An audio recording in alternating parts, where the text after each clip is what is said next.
بسم اللہ الرحمن الرحیم۔ قرآن مجید کے کس صورت میں رشوت کی ممانعت کا حکم ہے؟ پلیز ویڈیو اچھا لگے تو لائک اور شیئر ضرور کریں اور سبسکرائب کرنا نہ بھولیں۔ سورہ بقرہ میں قرآن مجید کے کس صورت میں چوری اور ڈاکے کی سزا کا ذکر ہے؟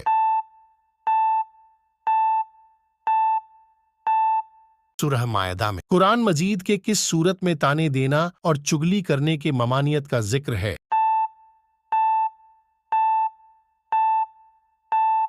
سورہ قلم میں قرآن مجید کے کس صورت میں جھوٹی تہمت پر سزا کا حکم ہے؟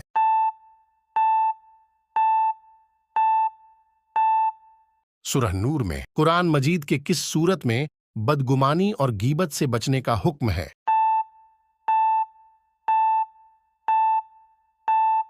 اس سوال کا جواب آپ کامنٹ میں بتائیں۔